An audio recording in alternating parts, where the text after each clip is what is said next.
ಬೇರೆ ಮನೆ ಕಟ್ಕೊಡ್ತಾರ ಅಂತೇಳಿ ಪ್ರಶ್ನೆನ ಮಾಡಿದ್ದಾರೆ. ಆ ಮೂಲಕ ತೀವ್ರ ಆಕ್ರೋಶವನ್ನ ಕೂಡ ವ್ಯಕ್ತಪಡಿಸಿದ್ದಾರೆ ಬಿಜೆಪಿ ಶಾಸಕರಾಗಿರುವಂತಹ ಭರತ್ ಶೆಟ್ಟಿ ಅವರು. ಏನ್ ಮಾತಾಡಿದ್ದಾರೆ ಕೇಳಿ.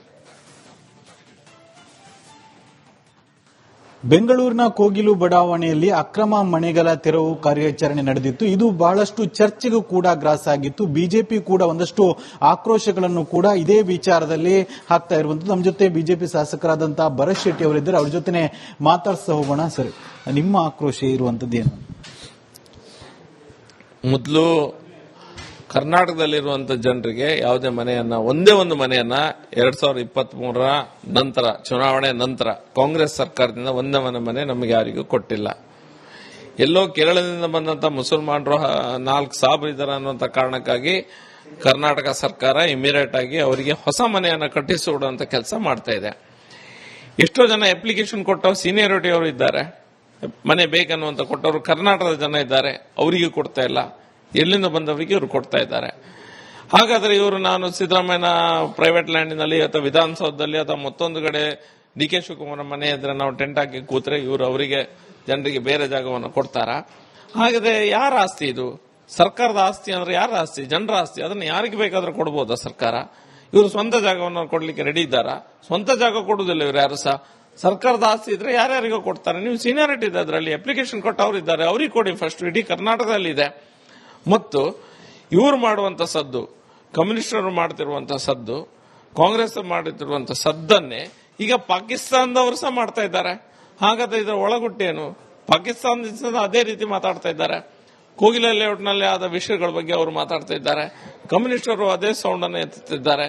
ಅದಕ್ಕೂ ಅನುಗುಣವಾಗಿ ಕಾಂಗ್ರೆಸ್ ಅವರು ಏನು ಡಾನ್ಸ್ ಮಾಡ್ತಾ ಇದ್ದಾರೆ. ಅದಕ್ಕೋಸ್ಕರ ಎಲ್ಲರೂ ವೋಟ್ ಬ್ಯಾಂಕಿಂಗ್ ಪೊಲಿಟಿಕ್ಸ್ಗಾಗಿ ದೇಶವನ್ನ ಇವರು ಬಲಿ ಕೊಡುವಂತ ವ್ಯವಸ್ಥೆಯನ್ನು ಇವರು ಮಾಡ್ತಾ ಇದ್ದಾರೆ.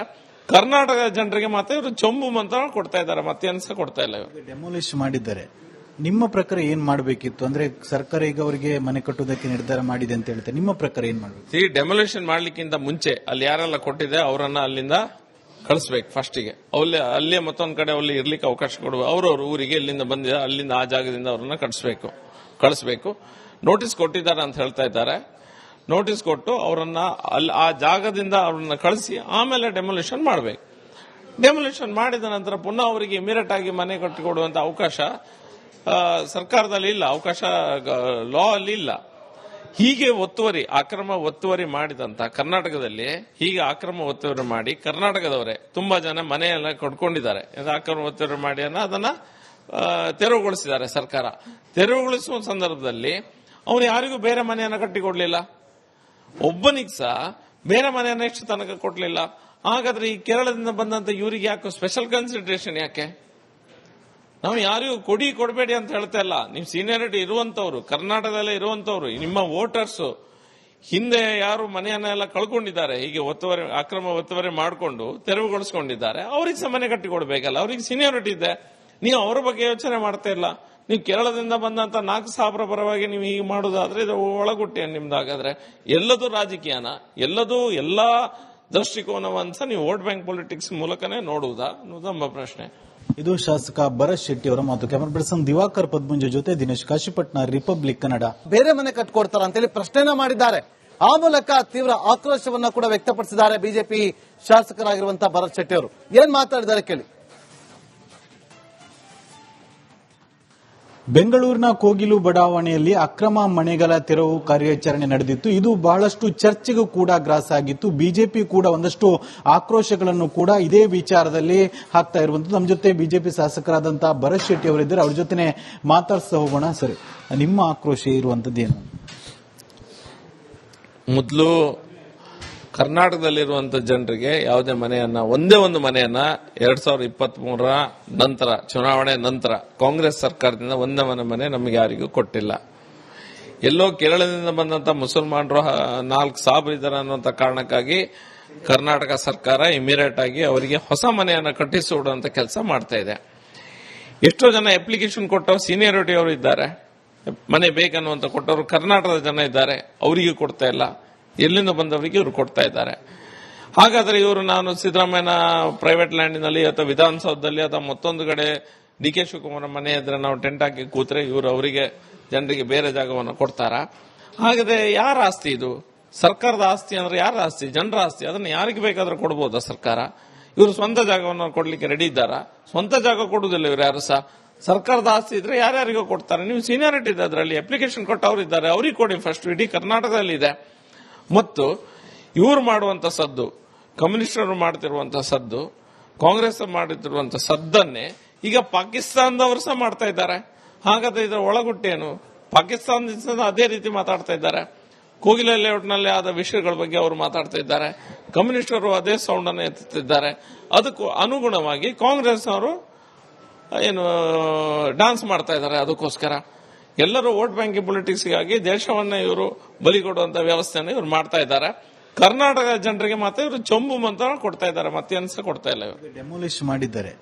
ನಿಮ್ಮ ಪ್ರಕಾರ ಏನ್ ಮಾಡಬೇಕಿತ್ತು? ಅಂದ್ರೆ ಸರ್ಕಾರ ಈಗ ಅವರಿಗೆ ಮನೆ ಕಟ್ಟುವುದಕ್ಕೆ ನಿರ್ಧಾರ ಮಾಡಿದೆ ಅಂತ ಹೇಳ್ತಾರೆ. ನಿಮ್ಮ ಪ್ರಕಾರ ಏನ್ ಮಾಡಬೇಕು? ಈ ಡೆಮೊಲೇಷನ್ ಮಾಡ್ಲಿಕ್ಕಿಂತ ಮುಂಚೆ ಅಲ್ಲಿ ಯಾರೆಲ್ಲ ಕೊಟ್ಟಿದೆ ಅವರನ್ನ ಅಲ್ಲಿಂದ ಕಳಿಸ್ಬೇಕು ಫಸ್ಟಿಗೆ.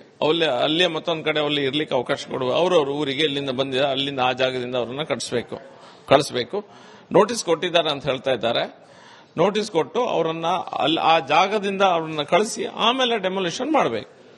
ಡೆಮೊಲೇಷನ್ ಮಾಡಿದ ನಂತರ ಪುನಃ ಅವರಿಗೆ ಇಮಿಡಿಯೇಟ್ ಆಗಿ ಮನೆ ಕಟ್ಟಿಕೊಡುವಂತ ಅವಕಾಶ ಸರ್ಕಾರದಲ್ಲಿ ಇಲ್ಲ, ಅವಕಾಶ ಲಾ ಅಲ್ಲಿ ಇಲ್ಲ.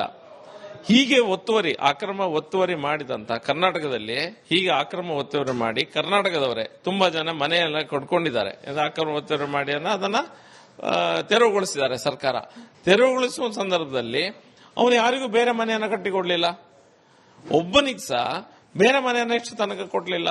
ಹಾಗಾದ್ರೆ ಈ ಕೇರಳದಿಂದ ಬಂದಂತ ಇವರಿಗೆ ಯಾಕೆ ಸ್ಪೆಷಲ್ ಕನ್ಸಿಡರೇಷನ್? ಯಾಕೆ? ನಾವು ಯಾರಿಗೂ ಕೊಡಬೇಡಿ ಅಂತ ಹೇಳ್ತಾ ಇಲ್ಲ. ನೀವು ಸೀನಿಯಾರಿಟಿ ಇರುವಂತವ್ರು, ಕರ್ನಾಟಕದಲ್ಲೇ ಇರುವಂತವ್ರು, ನಿಮ್ಮ ವೋಟರ್ಸ್ ಹಿಂದೆ ಯಾರು ಮನೆಯನ್ನೆಲ್ಲ ಕಳ್ಕೊಂಡಿದ್ದಾರೆ, ಹೀಗೆ ಅಕ್ರಮ ಒತ್ತುವರಿ ಮಾಡಿಕೊಂಡು ತೆರವುಗೊಳಿಸಿಕೊಂಡಿದ್ದಾರೆ, ಅವ್ರಿಗೆ ಸಹ ಮನೆ ಕಟ್ಟಿ ಕೊಡಬೇಕಲ್ಲ. ಅವ್ರಿಗೆ ಸೀನಿಯಾರಿಟಿ ಇದೆ. ನೀವು ಅವರ ಬಗ್ಗೆ ಯೋಚನೆ ಮಾಡ್ತಾ ಇಲ್ಲ. ನೀವು ಕೇರಳದಿಂದ ಬಂದಂತ 4,000 ಪರವಾಗಿ ನೀವು ಹೀಗೆ ಮಾಡೋದಾದ್ರೆ ಇದು ಒಳಗುಟ್ಟೆ ನಿಮ್ದಾಗಾದ್ರೆ ಎಲ್ಲದೂ ರಾಜಕೀಯನ, ಎಲ್ಲಾ ದೃಷ್ಟಿಕೋನವಂತ ನೀವು ವೋಟ್ ಬ್ಯಾಂಕ್ ಪೊಲಿಟಿಕ್ಸ್ ಮೂಲಕನೇ ನೋಡುವುದಾ ಅನ್ನೋದು ನಮ್ಮ ಪ್ರಶ್ನೆ. ಇದು ಶಾಸಕ ಭರತ್ ಶೆಟ್ಟಿ ಅವರ ಮಾತು. ಕ್ಯಾಮರಾ ಪರ್ಸನ್ ದಿವಾಕರ್ ಪದ್ಮುಂಜ ಜೊತೆ ದಿನೇಶ್ ಕಾಶಿಪಟ್ನ, ರಿಪಬ್ಲಿಕ್ ಕನ್ನಡ. ಬೇರೆ ಮನೆ ಕಟ್ಕೊಡ್ತಾರ ಅಂತೇಳಿ ಪ್ರಶ್ನೆನ ಮಾಡಿದ್ದಾರೆ. ಆ ಮೂಲಕ ತೀವ್ರ ಆಕ್ರೋಶವನ್ನ ಕೂಡ ವ್ಯಕ್ತಪಡಿಸಿದ್ದಾರೆ ಬಿಜೆಪಿ ಶಾಸಕರಾಗಿರುವಂತಹ ಭರತ್ ಶೆಟ್ಟಿ ಅವರು. ಏನ್ ಮಾತಾಡಿದ್ದಾರೆ ಕೇಳಿ. ಬೆಂಗಳೂರಿನ ಕೋಗಿಲು ಬಡಾವಣೆಯಲ್ಲಿ ಅಕ್ರಮ ಮನೆಗಳ ತೆರವು ಕಾರ್ಯಾಚರಣೆ ನಡೆದಿತ್ತು. ಇದು ಬಹಳಷ್ಟು ಚರ್ಚೆಗೂ ಕೂಡ ಗ್ರಾಸ ಆಗಿತ್ತು. ಬಿಜೆಪಿ ಕೂಡ ಒಂದಷ್ಟು ಆಕ್ರೋಶಗಳನ್ನು ಕೂಡ ಇದೇ ವಿಚಾರದಲ್ಲಿ ಹಾಕ್ತಾ ಇರುವಂತದ್ದು. ನಮ್ಮ ಜೊತೆ ಬಿಜೆಪಿ ಶಾಸಕರಾದಂತಹ ಭರತ್ ಶೆಟ್ಟಿ ಅವರಿದ್ದಾರೆ. ಅವ್ರ ಜೊತೆ ಮಾತಾಡ್ತಾ ಹೋಗೋಣ. ಸರಿ, ನಿಮ್ಮ ಆಕ್ರೋಶ ಇರುವಂತದ್ದು ಏನು?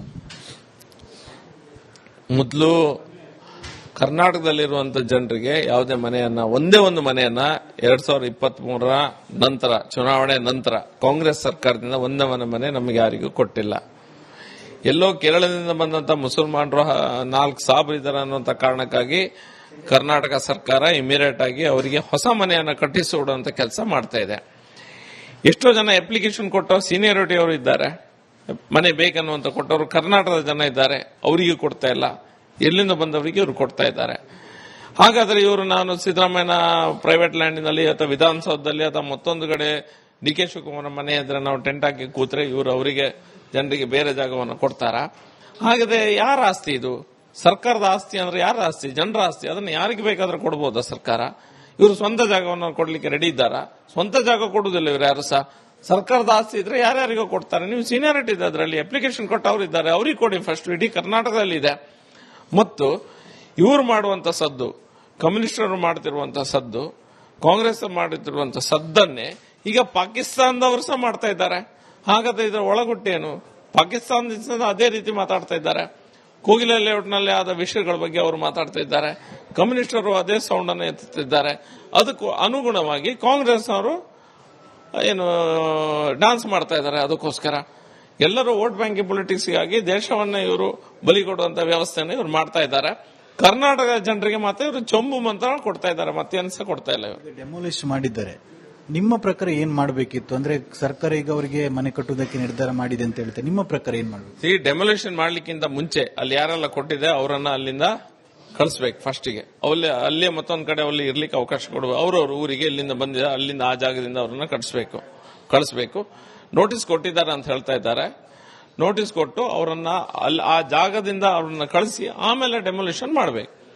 ಡೆಮೊಲಿಷನ್ ಮಾಡಿದ ನಂತರ ಪುನಃ ಅವರಿಗೆ ಇಮಿಡಿಯೇಟ್ ಆಗಿ ಮನೆ ಕಟ್ಟಿಕೊಡುವಂತ ಅವಕಾಶ ಸರ್ಕಾರದಲ್ಲಿ ಇಲ್ಲ, ಅವಕಾಶ ಲಾ ಅಲ್ಲಿ ಇಲ್ಲ. ಹೀಗೆ ಅಕ್ರಮ ಒತ್ತುವರಿ ಮಾಡಿದಂತ ಕರ್ನಾಟಕದಲ್ಲಿ ಹೀಗೆ ಅಕ್ರಮ ಒತ್ತುವರಿ ಮಾಡಿ ಕರ್ನಾಟಕದವರೇ ತುಂಬಾ ಜನ ಮನೆಯೆಲ್ಲ ಕೊಂಡ್ಕೊಂಡಿದ್ದಾರೆ. ಅಕ್ರಮ ಒತ್ತುವರಿ ಮಾಡಿ ಅದನ್ನ ತೆರವುಗೊಳಿಸಿದ್ದಾರೆ ಸರ್ಕಾರ. ತೆರವುಗೊಳಿಸುವ ಸಂದರ್ಭದಲ್ಲಿ ಅವನು ಯಾರಿಗೂ ಬೇರೆ ಮನೆಯನ್ನ ಕಟ್ಟಿಕೊಡ್ಲಿಲ್ಲ, ಒಬ್ಬನಿಗೆ ಸಹ ಬೇರೆ ಮನೆಯನ್ನ ಎಷ್ಟು ತನಕ ಕೊಡ್ಲಿಲ್ಲ. ಹಾಗಾದ್ರೆ ಈ ಕೇರಳದಿಂದ ಬಂದಂತ ಇವರಿಗೆ ಯಾಕೆ ಸ್ಪೆಷಲ್ ಕನ್ಸಿಡರೇಷನ್ ಯಾಕೆ? ನಾವು ಯಾರಿಗೂ ಕೊಡಬೇಡಿ ಅಂತ ಹೇಳ್ತಾ ಇಲ್ಲ. ನೀವು ಸೀನಿಯಾರಿಟಿ ಇರುವಂತವ್ರು, ಕರ್ನಾಟಕದಲ್ಲೇ ಇರುವಂತವ್ರು, ನಿಮ್ಮ ವೋಟರ್ಸ್ ಹಿಂದೆ ಯಾರು ಮನೆಯನ್ನೆಲ್ಲ ಕಳ್ಕೊಂಡಿದ್ದಾರೆ, ಹೀಗೆ ಅಕ್ರಮ ಒತ್ತುವರಿ ಮಾಡಿಕೊಂಡು ತೆರವುಗೊಳಿಸಿಕೊಂಡಿದ್ದಾರೆ, ಅವ್ರಿಗೆ ಸಹ ಮನೆ ಕಟ್ಟಿಕೊಡ್ಬೇಕಲ್ಲ. ಅವ್ರಿಗೆ ಸೀನಿಯಾರಿಟಿ ಇದೆ, ನೀವು ಅವರ ಬಗ್ಗೆ ಯೋಚನೆ ಮಾಡ್ತಾ ಇಲ್ಲ. ನೀವು ಕೇರಳದಿಂದ ಬಂದಂತ 4,000 ಪರವಾಗಿ ನೀವು ಹೀಗೆ ಮಾಡೋದಾದ್ರೆ ಇದು ಒಳಗುಟ್ಟೆ ನಿಮ್ದಾಗಾದ್ರೆ ಎಲ್ಲದೂ ರಾಜಕೀಯನ, ಎಲ್ಲಾ ದೃಷ್ಟಿಕೋನವಂತ ನೀವು ವೋಟ್ ಬ್ಯಾಂಕ್ ಪೊಲಿಟಿಕ್ಸ್ ಮೂಲಕನೇ ನೋಡುವುದಾ ಅನ್ನೋದು ನಮ್ಮ ಪ್ರಶ್ನೆ. ಇದು ಶಾಸಕ ಭರತ್ ಶೆಟ್ಟಿ ಅವರ ಮಾತು. ಕ್ಯಾಮರಾ ಪರ್ಸನ್ ದಿವಾಕರ್ ಪದ್ಮುಂಜ ಜೊತೆ ದಿನೇಶ್ ಕಾಶಿಪಟ್ನ, ರಿಪಬ್ಲಿಕ್ ಕನ್ನಡ.